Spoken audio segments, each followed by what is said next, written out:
नमस्कार दोस्तों, मैं जेपी डांडिया आप सभी का आपके अपने YouTube channel dandiya electrical study पर एक बार फिर से स्वागत करता हूं। दोस्तों, आज के इस वीडियो में देखेंगे कि वैद्युतिक मापक यंत्र का वर्गीकरण देखेंगे कि वैद्युतिक मापक यंत्र को कितने भागों में विभाजित किया जाता है और किसके आधार पर किया जाता है, और उसके जो आधार के साथ जो उनका कार्य प्रणाली है, जो उनका प्रचालन है, प्रचालन कैसे होता है, प्रचालन के आधार पर भी इनको कितने भागों में विभाजित किया जाता है और किस प्रकार विद्युत धारा के कौन से इफेक्ट के ऊपर प्रभावित होते हैं, वो भी आज इस वीडियो में देखने वाले हैं। तो दोस्तों, टॉपिक मोस्ट इंपॉर्टेंट आपको लोगों के लिए, क्योंकि आज यहाँ से इस वर्गीकरण से, इस मीटरों के या यंत्रों के वर्गीकरण से एक क्वेश्चन अवश्य ही देखा जाए तो किसी न किसी पेपर में आपको मिल जाएगा।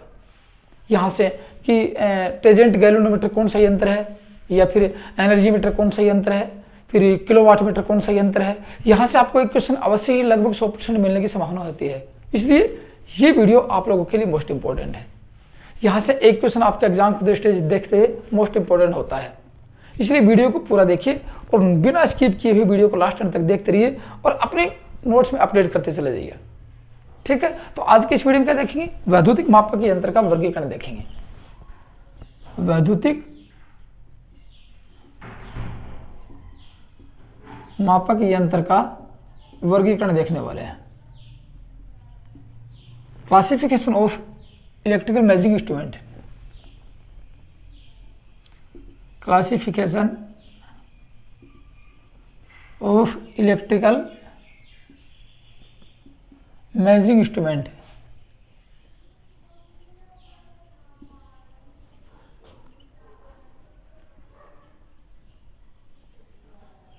ये देखने वाले हैं और यहीं से ही आपको ये देखेंगे कि कितने मीटरों का अध्ययन करेंगे, किसके आधार पर करेंगे, यहीं से सबका आधार निश्चित हो जाता है।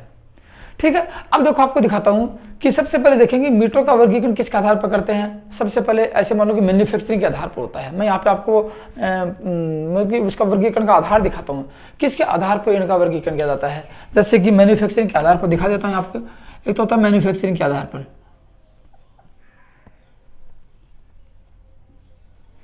मैन्युफैक्चरिंग या मैन्युफैक्चरिंग कह सकते हैं कि बनावट, निर्माण के आधार पर, निर्माण या कह सकते हैं बनावट के आधार पर इनका वर्गीकरण किया जाता है। दूसरा होता है फंक्शन के आधार पर। फंक्शन, इसका फंक्शन कार्य क्या है, कार्य के आधार पर, तो जिसको होता है प्रकार्य। प्रकार्य क्या है इनका, प्रकार्य के आधार पर भी इनका मतलब कि वर्गीकरण किया जाता है कि प्रकार्य के आधार पर कितने प्रकार के होते हैं, या फिर मतलब कि जैसे इनका फंक्शन अंदर से है, जो अंदर का फंक्शन है उसके आधार पर कितने प्रकार के हो सकते हैं। फिर कहते हैं इलेक्ट्रिक करंट इफेक्ट के आधार पर होते हैं, विद्युत धारा के प्रभाव भी होते हैं। इसको कह सकते हैं इलेक्ट्रिक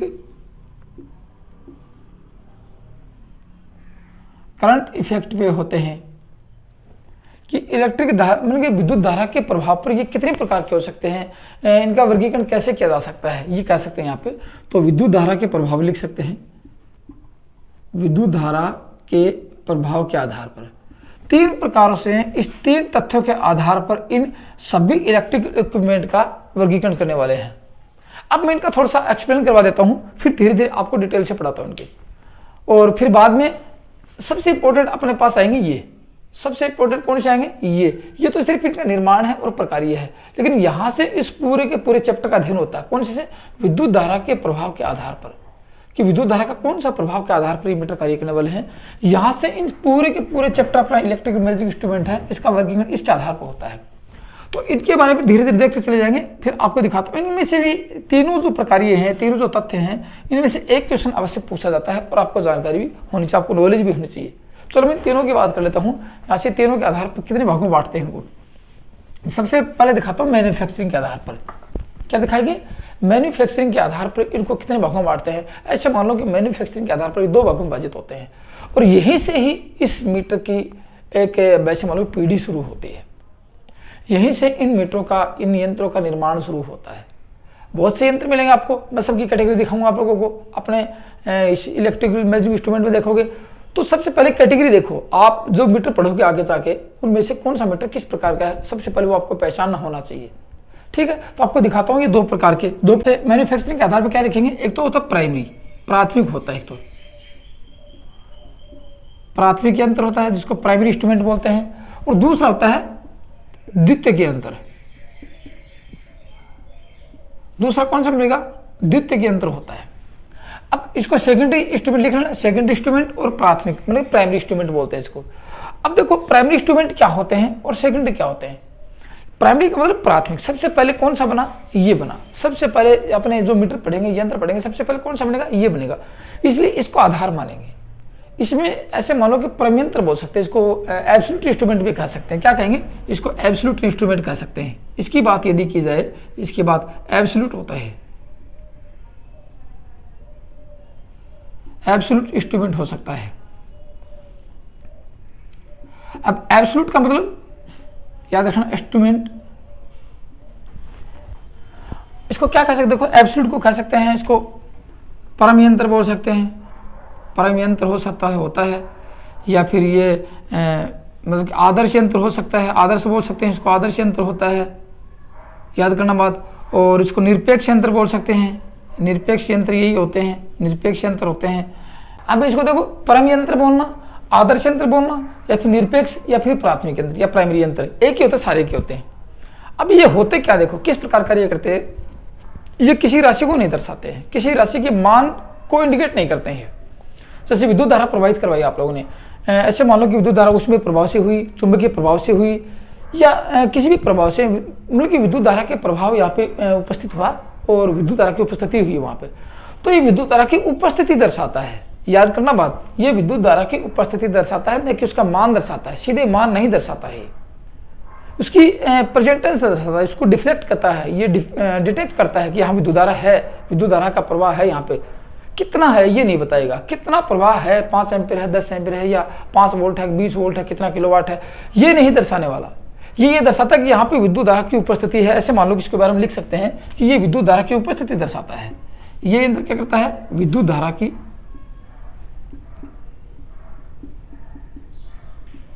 उपस्थिति दर्शाता है। ये दर्शाता है विद्युत धारा की, यहाँ पे विद्युत धारा है, उसको मतलब इलेक्ट्रिक करंट को डिटेक्ट करता है, और कुछ नहीं करता है वैसे।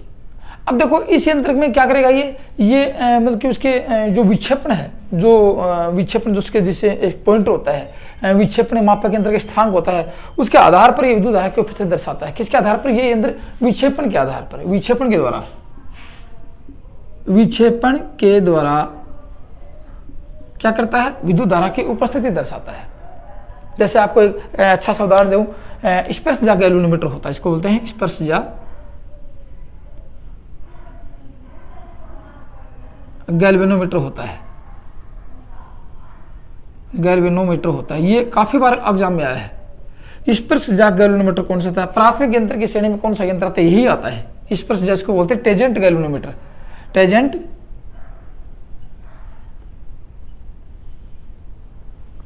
गैल्वेनोमीटर ये होता है। ये काफी बार एग्जाम में आया है। स्पर्शजा, टेजेंट गैल्वेनोमीटर कौन सा होता है और किस प्रकार का यंत्र है, इसमें यही आता है बस। अब ऐसे मान लो कि ये प्राथमिक यंत्र हुआ, इसके आधार पर इन द्वितीयक यंत्रों का निर्माण किया जाएगा। बेस किसको मानेंगे? बेस इसको मानेंगे। इसको इसलिए इसका प्रयोग कहाँ करते हैं? जैसे एक वोल्टमीटर बनाया 500 वोल्ट का, अब उसको किसके आधार पर मानेंगे? ये वोल्टमीटर 500 वोल्ट नाप रहा है या 5 एम्पीयर धारा नाप रहा है, किसके आधार पर बताएंगे? इसको आधार मानेंगे, इसको रखेंगे पहले, इसके आधार पर उसका निर्माण करेंगे। तो मतलब कि ये हो गया एक पीढ़ी, एक सीढ़ी होगी कि इसको पकड़ेंगे और इससे इसका निर्माण करेंगे, ऐसे मान लेना। तो ये इसका मतलब ये होगा कि टेजेंट ये गैल्वेनोमीटर ही एक प्राथमिक यंत्र होता है, जिसकी गैल्वेनोमीटर को एम्पीयर मीटर में बदल लेंगे, गैल्वेनोमीटर को वोल्ट मीटर में कर लेंगे, गैल्वेनोमीटर को ही मतलब वाट मीटर में कर लेंगे। तो ये सबसे पहला ये मीटर बना, इसलिए इसका प्रयोग कहाँ करते हैं? ऐसे मानो प्रयोगशाला में होता है इसका प्रयोग, लिख लेना। यूज इसका प्रयोगशाला में ही होता है, प्रयोगशाला में ही किया जाता है। बाकी व्यावसायिक तौर पर इसका प्रयोग नहीं होता है, व्यावसायिक तौर पर इसका प्रयोग नहीं होता है। ये आपका प्राथमिक यंत्र आता है। मैं चलो आपको द्वितीयक यंत्र दिखाता हूँ। कौन सा दिखाऊंगा? द्वितीयक यंत्र क्या होता है इसके बारे में लिख लिया आप लोगों ने। प्राथमिक यंत्र से एब्सोल्यूट होता है, उपयंत्र परम हो सकता है, आदर्श हो सकता है। द्वितीयक सेकेंडरी यंत्र की बात करें, देखो मैंने आपको बताया कि इसमें ये माप नहीं दर्शाता है, इसके अंदर पैमाना नहीं होगा। ये क्या दर्शाएगा? विद्युत धारा की उपस्थिति दर्शाएगा। इसमें पैमाना होगा, इसमें कैलिब्रेशन होगा, याद करना। इसमें क्या होगा? पैमाना होता है, स्केल होती है इसके अंदर, पैमाना होता है एक, तो याद रखना। उसमें पैमाना नहीं होता है, उसमें सिर्फ वो एक डिटेक्ट करता है विद्युत धारा को, दिखा देगा आपको विद्युत धारा चल रही है यहाँ पे, ठीक है ना। और ये क्या करेगा, विद्युत धारा विद्युत राशि के मान को सीधे ही दर्शाता है। ऐसे मान लो ये विद्युत राशि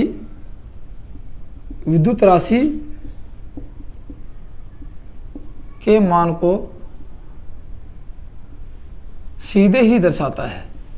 जैसे 5 एम्पीयर धारा है, वो धारा की उपस्थिति दर्शाएगा। ये 5 एम्पीयर बताएगा यहाँ 5 एम्पीयर धारा है। ये विद्युत राशि के मान को, राशि में वोल्टेज आ गया, पावर आ गई या पावर फैक्टर आ गया, जो भी है आपको विद्युत राशि मिलेगी, उसका मान सीधे ही दर्शा के देगा आपको, बिल्कुल फेस टू फेस देगा कितना मान चल रहा है। जैसे कि आपको मैं बता दूं, जैसे क्या है, करंट मान लेते हैं, या वोल्टेज मान लेते हैं या पावर मान लेते हैं, जो भी आपको राशि मिले ये लिख लेना, ये राशि को सीधे दर्शाएगा आप लोगों के सामने। अब इसका निर्माण मैंने आपको, इसका निर्माण के आधार पर चल रहे हैं, किसके आधार पर, निर्माण कैसे करेंगे, इस यंत्र को इसका आधार मानेंगे, इस यंत्र को इसका आधार इसलिए कह सकते हैं कि आदर्श यंत्र जो एब्सोल्यूट दिखाया था, निरपेक्ष मान लेते हैं, या निरपेक्ष मैंने आपको बताया, निरपेक्ष यंत्र को आधार मानकर द्वितीयक यंत्र का, ऐसे मान लो द्वितीयक यंत्र का निर्माण किया जाता है।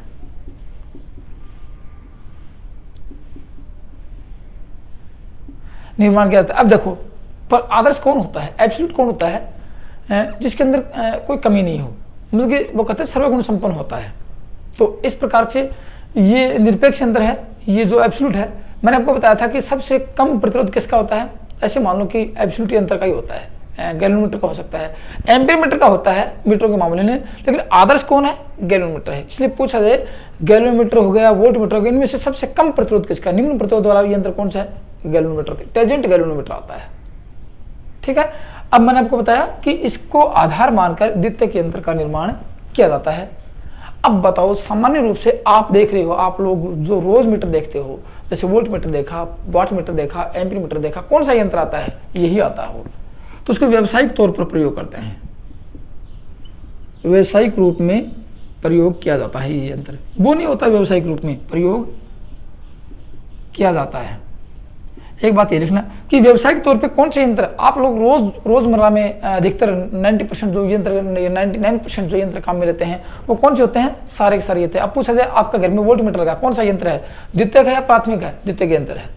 तो जितने मीटर आप देखोगे, जैसे एनर्जी मीटर कौन सा है, द्वितीयक यंत्र है। जितने भी मीटर देखोगे आप, सब के सब क्या होते हैं, ये होते हैं विद्युतीय यंत्र होते हैं। प्राथमिक यंत्र सिर्फ आपको प्रयोगशाला में ही मिलेंगे इन मीटरों के निर्माण के लिए। इनको रखेंगे, इनको आधार मानेंगे, पहले इस मीटर को बनाएंगे, फिर उस मीटर का प्रारूप बदलेंगे, एम्पीयर मीटर है, इस मीटर का प्रारूप बदलेंगे वोल्ट मीटर में, इस मीटर का प्रारूप बदलेंगे वाट मीटर में, जो भी मीटर होगा सबसे पहले इसको मानेंगे।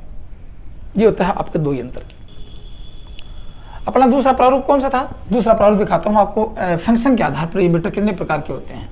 सबसे पहले देखा आप लोगों ने निर्माण कार्य के आधार पर, अब देखेंगे फंक्शन के आधार पर देखने वाले हैं, कार्य के आधार पर, ठीक है ना। अब क्या देखेंगे, फंक्शन के आधार पर देखेंगे,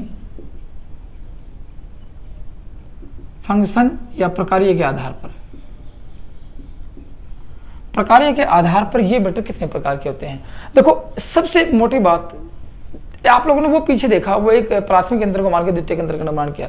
अब ऐसे मान लो कि द्वितीयक यंत्र ही पढ़ने वाले हैं आगे, प्राथमिक यंत्र का अध्ययन नहीं करेंगे, द्वितीयक यंत्र का ही अध्ययन करेंगे। अब जो मीटरों की बात करने वाला हूँ वो सब के सब द्वितीयक यंत्र होंगे। तो ये कह सकते हैं कि ये प्रकार के आधार पर कौन से मीटर होंगे, ये द्वितीयक यंत्र ही होंगे। ये सारे के सारे कौन से होंगे, द्वितीयक यंत्र ही होते हैं, ये भी द्वितीयक यंत्र होते हैं। अब ऐसे मान लो कि द्वितीयक यंत्र का अध्ययन करने वाले हैं, प्रकार्य के आधार पर करेंगे, फिर विद्युत धारा के प्रभाव के आधार पर करेंगे। तो सबसे पहले करते हैं इस प्रकार्य के आधार पर, इनको 3 भागों में विभाजित करते हैं। ये कहते हैं 3 प्रकार के होते हैं, 3 प्रकार के होते हैं। और आपसे एग्जाम में पूछा जाएगा इन तीनों प्रकारों से फंक्शन के आधार पर एक क्वेश्चन अवश्य ही पूछा जाएगा आपसे, एक क्वेश्चन अवश्य पूछा जाएगा आपसे। यदि किसी भी प्रकार की बात आती है, यदि प्रश्न में मीटरों के मामले में पूछा जाता है, तो फंक्शन के आधार पर क्वेश्चन अवश्य पूछा जाएगा। अब क्यों पूछा जाएगा, इनकी मैं कैटेगरी बता देता हूं। सबसे पहला यंत्र कौन सा आता है, इंडिकेटिंग आता है। क्या आएगा, इंडिकेटिंग आता है। अब इसकी पहचान बताऊंगा आप लोगों को, पहचान करके ही आपको इसका आंसर देना है, ऐसे नहीं देना है। इंडिकेटिंग इंस्ट्रूमेंट आता है। अब कैसा होगा देखो, मैं दिखाता हूं। इसको कह सकते हैं इंडिकेटिंग, इंडिकेट करने वाला है। जैसे कि सूचक मापी यंत्र आता है, जैसे सूचक यंत्र बोल सकते हैं, सूचक मापी यंत्र आता है।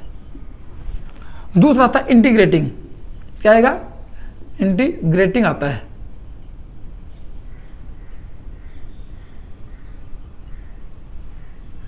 कौन सा आएगा, इंटीग्रेटिंग यंत्र आता है। अब इंटीग्रेटिंग में क्या आएगा, देखो इसको कह सकते हैं समाकलीय यंत्र, हिंदी में क्या कहेंगे, समाकलीय यंत्र, या समाकलन भी बोल सकते हैं, या समाकलीय भी हो सकता है, याद रखना समाकलीय यंत्र भी आपके सामने नाम आ सकता है, समाकलीय यंत्र आता है। अब इनकी पहचान आपको जरूर बताऊंगा, और पहचान के ऊपर एक क्वेश्चन अवश्य मिलेगा। इंटीग्रेट, ये हो गया इंडिकेटिंग, इंटीग्रेटिंग, और तीसरा आता है आपका रिकॉर्डिंग, रिकॉर्डिंग इंस्ट्रूमेंट आता है, इसको कहते हैं अभिलेखन, हिंदी में क्या कहेंगे, अभिलेखन यंत्र आता है, अभिलेखन यंत्र आता है। अब देखो ये इनका जो कार्य है और जो इनकी पहचान है, और किस प्रकार ये विद्युत राशि को नापते हैं, और विद्युत राशि को नापते के साथ आपको कैसे दर्शाते हैं कि विद्युत राशि ये इतनी है, या फिर किस प्रकार के यंत्र होते हैं। अब इनकी मैं एक एक वर्गीकरण की बात कर लेता हूँ। सबसे पहले आपको दिखाता हूँ इंडिकेटिंग की बात करता हूँ। सबसे पहले किसकी बात करेंगे, इंडिकेटिंग की बात करता हूँ, सूचक यंत्र की। इसमें देखो आप लोग जितने मीटर देखे होंगे, आप उसकी पहचान करना। देखो पहचान, आपको हर प्रकार के मीटर की पहचान बताऊंगा। आप लोग देख चुके हो, इलेक्ट्रिशियन का आपने सिलेबस किया है, 2 साल का कोर्स किया है और कर रहे हो, तो आपको पहचान मिलेगी। सबसे पहले आप किसी मीटर को देखोगे, वोल्ट मीटर देखा, एम्पीयर मीटर देखा, वाट मीटर देखा, पावर फैक्टर मीटर देखा, या जो भी आपने फ्रीक्वेंसी मीटर जो भी आपने देखा होगा, तो सबसे पहले उसकी पहचान करना, ये यंत्र कौन सा है। यंत्र की पहचान कैसे करेंगे, आपको पॉइंटर नजर आएगा। जैसे आपको दिखाता हूँ एक पॉइंटर, जैसे ये आपका एक मीटर ले लिया मैंने, कोई भी मीटर ले लिया, मैंने ये नहीं कहा कि वाट मीटर लिया है, मैंने वोल्ट मीटर लिया है, आपने कोई मीटर ले लिया, इसके अंदर पैमाना मिलेगा, ये पैमाना मिला, इसका मतलब कौन सा यंत्र हो गया, पैमाने के साथ आप लोग जान गए कि ये सेकेंडरी यंत्र है, सेकंड इंस्ट्रूमेंट है, द्वितीय यंत्र है, पैमाना मिल गया। और ये आपको मिल गया इसका एक पॉइंटर, समझना मेरी बात को, ये क्या मिला आपको, ये पॉइंटर मिला आपको, ये सुई मिली आपको, ठीक है ना, पॉइंटर मिला आपको, संकेतक मिला। वैसे आपको पहचान बता चुका हूँ मैं यहाँ पे कि ये मिलेगा या फिर ये मिलेगा, या कौन सा सिंबल मिलेगा आपको, ये मिलेगा, आप उसकी पहचान कर लेना। ये क्या आपका, ये पॉइंटर है, ये पॉइंटर है, ये क्या है, स्केल है, ये क्या है, यंत्र है, वोल्ट मीटर है, या वी लगा देंगे वोल्ट मीटर बना लेंगे, ठीक है। अब इसमें आपको पहचान कैसे करनी है कि जहां आपको पॉइंटर मिले, इसको हिंदी में संकेतक कहते हैं। क्या कहेंगे, संकेतक मान लो, या सुई मान लो, अपनी भाषा में क्या कहेंगे, सुई बोलते हैं इसको। सुई होती है कि मीटर की सुई खराब होगी, समझ गए बात को। तो ये क्या कह सकते, संकेतक है। संकेतक, जिस मीटर में आपको संकेतक मिलेगा सब इस श्रेणी में आएंगे, याद करना। जिस मीटर में, जिस यंत्र में आपको संकेतक मिले, आपको पॉइंटर मिले, मूविंग मिला या मूविंग करेगा, हिलेगा, जो भी उसको क्या कहेंगे, ये सूचक मापी यंत्र है, सूचना करता है, आपको सूचित दिखाता है, ये सूचित करके बताता है यहाँ पे इतने राशि चल रही है, इतना मान चल रहा है, ये दिखाता है। और इस प्रकार के यंत्र होंगे, उसमें पैमाना अवश्य मिलेगा आपको, पैमाना होता है, इसमें पैमाना होता है, और संकेतक होता है, संकेतक पॉइंटर होता है, पैमाना होता है, स्केल होती है इसके अंदर। ये स्केल मैंने आपको इसलिए दिखाई है कि जहां सुई चलेगी, कहने का मतलब संकेतक चलेगा, उसके पीछे पैमाना आपको मिलेगा, पूर्वांकित पैमाना मिलेगा। पूर्वांकित, इसकी स्केल के पीछे पैमाना मिलेगा, पूर्वांकित पैमाना बोलते हैं जिसको। क्या लिखेंगे, पूर्वांकित पैमाना। पूर्वांकित पैमाना होता है, संकेतक होता है, अंग्रेजी में कह सकते हैं कि इसमें स्केल होता है, और यह कह सकते हैं इसमें पॉइंटर होता है। अब करता क्या है, ये विद्युत राशि को सीधे ही पूर्वांकित पैमाने पर सूचना की सहायता से दर्शाता, सूचक की सहायता से को दर्शाता है। लिख सकते हैं ये विद्युत राशि को, किसको, विद्युत राशि को सीधे ही, सीधा दर्शाएगा। माना कि यहाँ 5 लिखा था, 5 एम्पीयर जाएगी, यहाँ 3 है, यहाँ 6 है, या 7 है, या 4 है, या 2 है, तो 5 एम्पीयर दिखा, सीधे दर्शाता है। ये विद्युत राशि को सीधे ही सूचक की सहायता से, सूचक होगा, सूचक मतलब पॉइंटर की सहायता से लिख लो, या संकेतक की सहायता से, संकेतक की सहायता से पैमाने पर दर्शाता है, पैमाने पर, पैमाना पर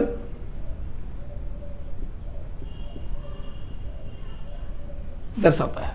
तो याद रखना बात। जैसे कि आपको मैं उदाहरण दूं, उदाहरण लिख लो, वोल्ट मीटर आ गया, एम्पीयर मीटर आ गया, वाट मीटर आ गया। ये क्या आप लोग देखते हो, मैंने आपको सबसे पहले एक ही बात कही, जहां आपको पॉइंटर मिले और आपका पैमाना मिले वो मान लो कि इंटीग्रेटिंग में आता है। ठीक है, दूसरे मीटर की पहचान कराता हूं इंटीग्रेटिंग कौन सा होता है। इसमें एक ही चीज़ है बस, ज़्यादा मोटी मोटी बात यह कि इसमें आपको पॉइंटर मिलेगा, पैमाना मिलेगा, और बाकी दिखाता हूं आपको। कौन सा दिखाऊंगा, फंक्शन के आधार पर इंटीग्रेटिंग दिखाता हूं। फंक्शन के आधार पर आएगा इंटीग्रेटिंग।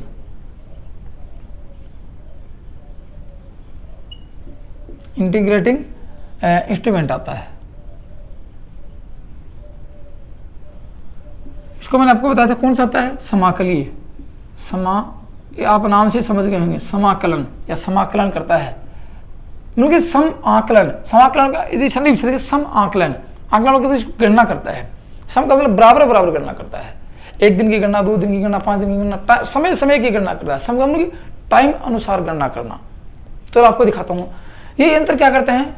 जैसे मान लो कि यंत्र कौन सा है, सबसे पहले ये कौन सा है, द्वितीयक यंत्र है। ये कौन सा यंत्र है, ये द्वितीयक यंत्र की श्रेणी में आता है। मैंने आपको बताया द्वितीयक यंत्र पढ़ेंगे, वो तो एक ही यंत्र था, टेजेंट गैल्वेनोमीटर, जो आपको मैंने बता दिया प्रयोगशाला में प्रयोग करेंगे। अब ये कौन सा है, द्वितीयक यंत्र है। अब देखो ये इसमें न तो कोई पॉइंटर होता है, याद रखना पॉइंटर नहीं होता इसके अंदर, पॉइंटर वाला गया, पैमाना वाला गया। ये होता कैसा है, ये यंत्र दिए गए समय में परिपथ में खपत विद्युत ऊर्जा का मापन करते हैं, याद करना बस, और कुछ नहीं है। ये क्या करते हैं, दिए गए समय में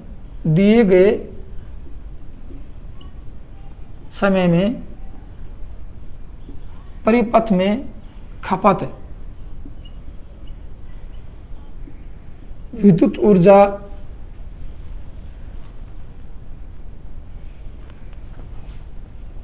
खपत कुल विद्युत ऊर्जा का कुल करता है, खपत कुल विद्युत ऊर्जा का मापन करता है। ये याद करना, क्या करता है, मापन करता है। ये क्या करेंगे कि जितने समय, जैसे 2 घंटे चली, 2 घंटे में कितनी विद्युत ऊर्जा खपत हुई उसका रिकॉर्ड कर लेंगे, उसको दर्ज कर लेंगे, उसको ये मापन करते हैं। ठीक है, ये ऐसा नहीं है जैसे कि आपने इंडिकेटिंग देखा और विद्युत धारा सप्लाई प्रदान है और 5 एम्पीयर धारा चल रही है, सप्लाई चलेगी, करंट का मान 0 हो गया तो 5 से 0 कर देगा। ये ऐसा नहीं करेगा, ये रिकॉर्ड करके रखेगा। जैसे आज कितनी खपत हुई, माना कि 5 यूनिट खपत हुई आज, 5 यूनिट बाद में कल कितनी खपत होगी, कल 2 यूनिट खपत होगी, तो 5 और 2 7 रिकॉर्ड करके रखेगा। जब भी आप देखोगे 7 लिखा मिलेगा आपको कि अब तक की 7 यूनिट खपत हो गई है। तीसरे दिन माना कि 10 यूनिट खपत होगी, तो चौथे दिन क्या दिखाएगा, 7 तो पीछे की थी, 10 आगे की है, 17 यूनिट दिखाएगा कि अब तक के 17 यूनिट खपत हो चुकी है। मतलब कि ये पीछे का रिकॉर्ड रखता है अपने पास, कितनी ऊर्जा खपत होती है उसका रिकॉर्ड, पल पल का रिकॉर्ड अपने अंदर स्टोर करके रखता है, सेव करके रखता है कि आपको इतनी यूनिट खपत हो चुकी है।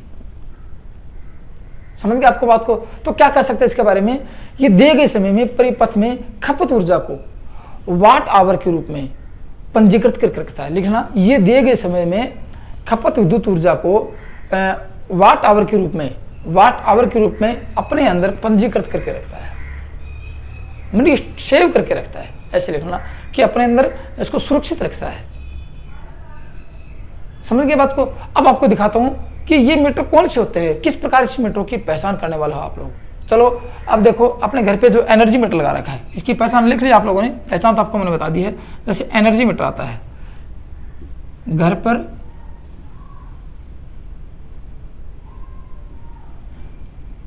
एनर्जी मीटर इसको बोलते ऊर्जा मापी, क्या कहेंगे, ऊर्जा मापी बोल सकते हैं। ये कौन सा यंत्र है, यही प्रश्न काफी बार पूछा, यही प्रश्न काफी बार आता रहा है। अपने घर पर लगा एनर्जी मीटर कौन से यंत्र की श्रेणी में आता है, इंटीग्रेटिंग में आता है। इसको कह सकते हैं KWH मीटर, KWH मीटर कहते हैं। अब देखो, ये तो था एक स्पष्ट शानदार उदाहरण था, एग्जाम्पल था आप लोगों के लिए पहचानने का। अब और किसी मीटर का नाम दे दिया जाए तो कैसे पहचान करोगे आप लोग।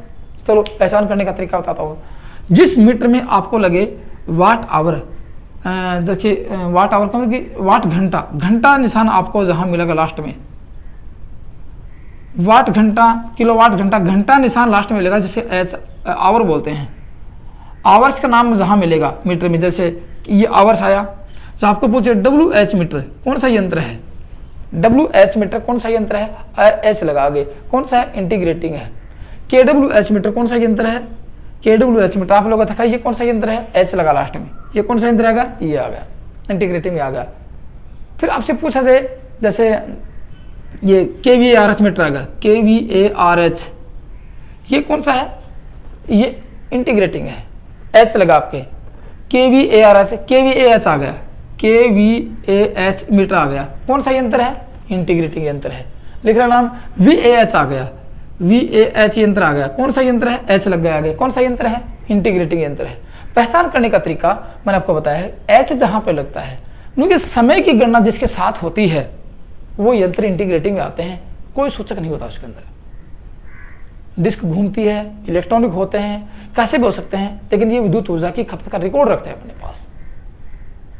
समझ गए, ये आपका था इंटीग्रेटिंग इंस्ट्रूमेंट, समाकलीय यंत्र आता है। चलो अगला देखते हैं, रिकॉर्डिंग यंत्र की बात करते हैं, क्योंकि तीनों यंत्रों की आपकी पहचान होनी चाहिए, उसके बाद ही तो आगे बढ़ेंगे। चलो मैं दिखाता हूं रिकॉर्डिंग यंत्र।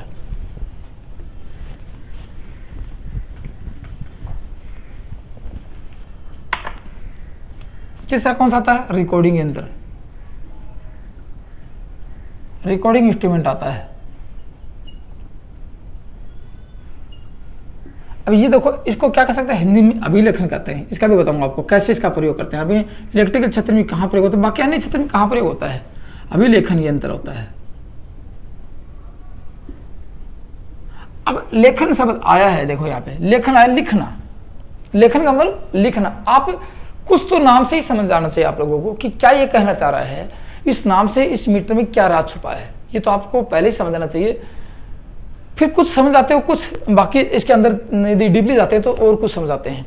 जैसे ये क्या करता है, आप लोगों ने, मैं आपको थोड़ा सा उदाहरण देता हूँ फिर आप समझ जाओगे। जैसे आप लोगों ने ECG करवाई होगी, ECG करवाने का मतलब कि एक मेडिकल क्षेत्र में ECG करवाते हैं अपने शरीर की, या इसकी दिमाग की करवाते हैं, खोपड़ी करवाते हैं, ECG जिसकी भी करवा आप लोगों ने करवाई होगी, तो आपको ध्यान होगा, आपको एक ग्राफ मिला होगा वहाँ पे। ECG की रिपोर्ट जब लेते हैं ना, ECG की रिपोर्ट, तो जैसे ये ग्राफ होता है, ऐसा आपको दिखाता हूँ कैसा। देखो जैसे ये ग्राफ लिया आप लोगों ने, आपको एक छोटा प्रिंट आउट मिलेगा, आपको ये आपको माना कि ये प्रिंट आउट मिल गया, ठीक है ना, ये ग्राफ मिला आप लोगों को, ये मिला, ऐसे ग्राफ होता है, देखो ऐसे मिला होगा आप लोगों को ग्राफ, ये ग्राफ होगा। और इस ग्राफ पे आप लोगों ने प्रिंट आउट में क्या देखा, डॉक्टर साहब को दिखाया, तो आपको क्या मिला वहाँ पे ग्राफ में, क्या मिलने वाला था ग्राफ में आपको, ये ऐसे छोटे छोटे महीन ग्राफ होता है, इसके अंदर आपको ये कुछ इस प्रकार से मिलता है। इस प्रकार से आपको कुछ लाइनें नजर आती हैं, आप लोगों को देखा होगा। ये मतलब क्या हो गया कि इस प्रकार का ये अभिलेखन यंत्र से ही होता है, मेडिकल क्षेत्र में ये अभिलेखन यंत्र से होता है। किस प्रकार की रिपोर्ट देखते हैं, जैसे आजकल तो ब्लड टेस्टिंग करवाते हैं तो भी रिपोर्ट मिल जाती है आपको, जिससे अपने सोनोग्राफी करवाते हैं तो भी रिपोर्ट मिल जाती है, इस प्रकार की रिपोर्ट मिल जाती है आपको। तो ये क्या है, ये जो आपको ग्राफ में इस प्रकार की डॉट डॉट लाइनें मिलती हैं या आपको मिलती हैं, तो ये क्या है, ये अभिलेखन यंत्र से होता है। तो क्या कह सकते हैं इसके बारे में कि रिकॉर्डिंग इंस्ट्रूमेंट होता है, ये यंत्र आवश्यक समय अंतराल में विद्युत राशि को ग्राफ पेपर पर दर्ज करते हैं। लिख सकते हैं इसके बारे में कि ये यंत्र आवश्यक समय में, ये यंत्र आवश्यक समय अंतराल में विद्युत राशि धारा हो सकती है, वोल्टेज हो सकती है, या फिर वोल्टेज हो सकता है, पावर हो सकती है, विद्युत राशि को ग्राफ पेपर पर, विद्युत राशि को ग्राफ पेपर पर दर्ज करते हैं, रिकॉर्ड करते हैं, विद्युत राशि को दर्ज करते, रिकॉर्ड करते हैं, याद रखना, रिकॉर्ड कर लेते हैं। अब देखो आपको पता है रिकॉर्ड करेंगे तो पेन चाहिए, यहाँ पेन चलेगा, ऐसे ऐसे ऐसे ये ऐसे ऐसे पेन चलने वाला है, पेन चलेगा। चलो पेन के साथ क्या है, आपको पेपर चाहिएगा कि पेपर निकाल के देगा, इस मशीन में क्या है कि पेपर को लोड करेंगे, फिर स्याही भी होती है, स्याही का पेन मिलेगा यहाँ पे। तो कह सकते हैं इसमें एक ग्राफ पेपर होता है, एक पेन होता है, स्याही होती है। क्या लिख सकते हैं इसमें, एक ग्राफ पेपर होता है, इसमें इस यंत्र में ग्राफ पेपर होता है, स्याही व पेन होता है। तो चलेगा, पेन किस तरह का, एक मूविंग सिस्टम के द्वारा चलेगा, चल पद्धति के द्वारा चलेगा। लिख सकते हैं चल पद्धति की सहायता से, मूविंग सिस्टम की सहायता से, और पेन ग्राफ पेपर पर चलता है और राशि को मापन करता है, राशि को रिकॉर्ड करता है। लिखना, ये किससे चलेगा, चल पद्धति, मूविंग सिस्टम होगा, एक मूविंग सिस्टम से। मूविंग सिस्टम से, या उसको कह सकते हैं चल पद्धति से पेन ग्राफ पेपर पर चलता है और विद्युत राशि को रिकॉर्ड करता है, दर्ज करता है उसको। अब देखो ये इसकी आवश्यकता क्यों पड़ी, ये माना कि ये तो मेडिकल क्षेत्र में आ गया, इसकी आवश्यकता अपने इलेक्ट्रिकल क्षेत्र में क्यों पड़ी। ये यंत्र जैसे विद्युत राशि है, विद्युत राशि का मान है, विद्युत राशि की संख्या है, संख्या की जांच है, ये किसी निश्चित समय में और निश्चित तारीख के लिए की जाती है। जैसे आपको बताता हूँ किस प्रकार, जैसे शिक्षा क्षेत्र के मैंने आपको बता दी ईसीजी की रिपोर्ट में, इसका उपयोग लिख लो पहले, फिर आपको मैं अपने इलेक्ट्रिकल क्षेत्र में दिखाता हूँ इसका प्रयोग क्यों करते हैं, यूज कर लो। देखो शिक्षा विभाग में, चिकित्सा क्षेत्र में ईसीजी, या काफी प्रश्न पूछा गया ईसीजी की रिपोर्ट के लिए अभिलेखन यंत्र का प्रयोग करते हैं।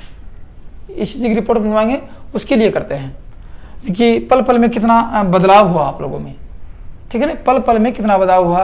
और दूसरी बात करते हैं, जैसे कि एक याद रखना, जैसे आपसे पूछा किसी इलेक्ट्रिकल, किसी कारखाने को मान लेते हैं, किसी कारखाना है या कोई फैक्ट्री है, उसको विद्युत सप्लाई प्रदान की, कनेक्शन दिया उसको। अब क्या कि वहां पे पावर फैक्टर लो चला जाएगा। पावर फैक्टर लो, बिल्कुल मेरी बात समझना गौर से, आपको समझ में आएगा अच्छे तरह से कि इलेक्ट्रिकल क्षेत्र में इसका प्रयोग क्यों करते हैं। पावर फैक्टर लो चला गया, अब डिपार्टमेंट क्या चाहेगा, इलेक्ट्रिसिटी डिपार्टमेंट क्या चाहेगा, पावर फैक्टर लो जाएगा तो उसको एक्स्ट्रा चार्ज देना पड़ेगा उसको, कि आपका पावर फैक्टर लो गया है, एक्स्ट्रा चार्ज देना पड़ेगा। तो अपना पावर फैक्टर सुधारो, फिर वो क्या करेगा, पावर फैक्टर सुधारेगा, लेकिन उसको सप्लाई कौन देता है, सप्लाई देता है बिजली विभाग, इलेक्ट्रिसिटी डिपार्टमेंट उसको सप्लाई देता है। तो इलेक्ट्रिसिटी डिपार्टमेंट की तरफ से यदि फ्रीक्वेंसी डाउन चली जाती है, मान कि फ्रीक्वेंसी अप होगी डाउन होगी, 3% की छूट देते हैं, कोई बड़ी बात नहीं है, 97% तक दे देते हैं। लेकिन इसकी माना कि उसकी फ्रीक्वेंसी डाउन चलेगी, माना कि कुछ फ्रीक्वेंसी 1-2% या 5% डाउन चलेगी, तो फैक्ट्री वाला क्या कहेगा, आपकी फ्रीक्वेंसी तो डाउन गई थी, तो वहां इस रिकॉर्डिंग यंत्र को लगा देते हैं मंथली जाके कि आपका इस समय का पावर फैक्टर ये था और हमारी इस समय की फ्रीक्वेंसी ये थी। तो क्या करते हैं, बड़े बड़े पावर स्टेशनों पर या किसी बड़े बड़े कारखानों में और पावर फैक्टर के लिए और फ्रीक्वेंसी को पल पल का रिकॉर्ड दर्ज करने के लिए इसका प्रयोग किया जाता है। लिख लो, बड़े बड़े पावर स्टेशनों पर इसका उपयोग कहाँ करते हैं, और बड़े पावर स्टेशन पर या कारखाने में फैक्ट्री में पल पल का power factor cos phi and एचएड फ्रीक्वेंसी को दर्ज करने के लिए या रिकॉर्ड के लिए इस यंत्र का प्रयोग किया जाता है। कौन से का, रिकॉर्डिंग यंत्र का प्रयोग करते हैं। जैसे ये ऐसा नहीं कि ये 2 मीटर होंगे, एम्पियर मीटर भी हो सकते हैं, लिख लो इसके बारे में। ये कौन से होते हैं, एम्पियर मीटर भी होते हैं, ये वोल्ट मीटर भी होते हैं, ये वाट मीटर भी होते हैं। कौन से होते हैं, वाट मीटर भी होते हैं, लेकिन पावर फैक्टर मीटर भी होते हैं। ये ऐसे मान लो कि फ्रीक्वेंसी मीटर भी होते हैं, लेकिन है कौन से, सारे के सारे द्वितीयक यंत्र हैं। क्यों प्रयोग करते हैं, मैंने आपको बताया कि वहां पे उनका तालमेल बिगड़ जाता है, तो उनका रिकॉर्ड करने के लिए इनका प्रयोग करते हैं। चलो ये तो था आपका दूसरा, कौन सा, ये था आपका रिकॉर्डिंग यंत्र। कौन सा चल रहा था, फंक्शन के आधार पर चल रहा था। अब विद्युत धारा के प्रभाव के आधार पर दिखाता हूं आप लोगों को मैं।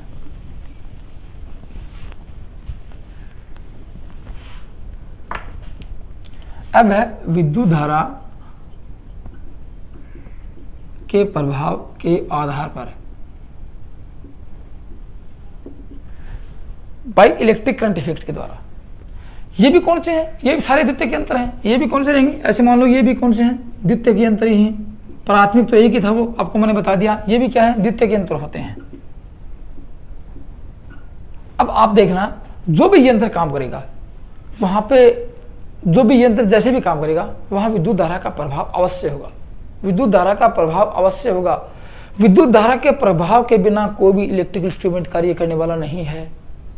इसलिए ये सबसे मोस्ट इंपॉर्टेंट है। आगे चल के पूरे चैप्टर में इसी के द्वारा अध्ययन करने वाले हैं। तो द्वितीयक यंत्रों का वर्गीकरण यंत्र पर पड़ने वाले विद्युत धारा के प्रभाव के आधार पर किया जाता है। ऐसे मान लो, एक ही लाइन लिख देता हूं कि द्वितीयक, लिख लो, द्वितीयक यंत्र का वर्गीकरण उन पर पड़ने वाले विद्युत धारा के प्रभाव के आधार पर किया जाता है। ये सबसे बड़ी विशेषता आती है, विद्युत धारा के प्रभाव के आधार पर करेंगे। अब आपको ये तो पता ही है कि विद्युत धारा के प्रभाव कौन से हैं, जैसे चुंबकीय प्रभाव आ गया, ऊष्मीय प्रभाव आ गया, रासायनिक प्रभाव आ गया, स्थिर वैद्युतिक का प्रभाव आ गया, प्रेरण का प्रभाव आ गया। चलो लिख लो ये सारे में ट्रेन के कौन कौन प्रभाव लगेगा, मैं आपको नाम लिखवा दूं 2-5 के, बाकी आगे धीरे धीरे पढ़ेगा तो और भी बहुत से लगभग यही प्रभाव आपको मिल जाएंगे। कौन सा आ गया, जैसे चुंबकीय प्रभाव है तो लगभग मीटर चुंबकीय प्रभाव पर कार्य करेंगे, चुंबकीय प्रभाव पर भी मीटर कार्य करते हैं, ऊष्मीय प्रभाव पर मीटर कार्य करते हैं।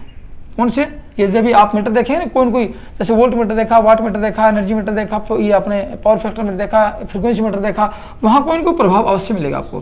चुंबकीय प्रभाव, ऊष्मीय प्रभाव या स्थिर विद्युत का प्रभाव, स्थिर विद्युत का प्रभाव या विद्युत चुंबकीय प्रेरण का प्रभाव, विद्युत चुंबकीय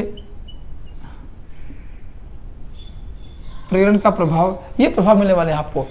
फिर रासायनिक प्रभाव फिर होते हैं, रासायनिक प्रभाव, इनके प्रभाव से ही मीटर पे कार्य करने वाले हैं। तो अब इनका तो वर्गीकरण पूरे चैप्टर में आगे करते रहेंगे, तो इनका आगे हमारे इनका अध्ययन तो करवाऊंगा पूरे चैप्टर में, पूरे चैप्टर इनके आधार पर चलेगा। लेकिन अब इन मीटरों का वर्गीकरण तीन बातों के आधार पर किया, और तीनों ही बातों में आपको एक क्वेश्चन अवश्य मिलेगा। किसी भी प्रकार का पेपर खोल के देखना, एक क्वेश्चन वैसे मिलेगा। इसलिए दोस्तों इस वीडियो में जितना आप लोगों ने पढ़ा, जितना आप लोगों ने जो सुना है, वो आप अपने नोट्स में ऐड करते चले जाना, क्योंकि ये टॉपिक, ये पूरा चैप्टर इतना इंपॉर्टेंट है कि यहाँ से एक क्वेश्चन अवश्य ही आपके 1-2 क्वेश्चन मिल जाएगा, और आपके नॉलेज की दृष्टि से, आपका नॉलेज बूस्ट होने की दृष्टि से मोस्ट इंपॉर्टेंट टॉपिक है, पूरा चैप्टर टॉपिक है। ठीक है, अब वीडियो देखने के बाद आप लोगों के मन में क्या विचार हुआ, वीडियो समझ में आया या टॉपिक समझ में आया, या आपने लिखा नहीं, लिखने में आपको त्रुटि हुई, आप लोगों के मन में इस वीडियो के प्रति क्या विचार व्यक्त हुई, वो आप कमेंट्स में लिख के अवश्य ही बताना। और दोस्तों वीडियो शेयर करते रहना अपने दोस्तों में, क्योंकि एग्जाम आपकी कभी भी नियरेस्ट, मतलब जैसे HSSC की बात करें, बहुत नियरेस्ट आ गई है, 14 नवंबर को एग्जाम है। तो एग्जाम की दृष्टि से देखते हुए किसी दोस्त को फायदा मिले, किसी साथी को फायदा मिले, बहुत मिलकर अच्छी बात है। इसलिए वीडियो को शेयर करते रहें, और वीडियो को लाइक तो आप करना नहीं भूलें कि वीडियो को लाइक कर दिया करो, अपने दोस्तों में शेयर कर दिया करो, और वीडियो के नीचे आप कमेंट्स बॉक्स में अपने मन के विचार जो भी आप लोगों को लगे वो आप जरूर लिखा करो। ठीक है, तो दोस्तों आज की वीडियो में इतना था। थैंक यू, धन्यवाद।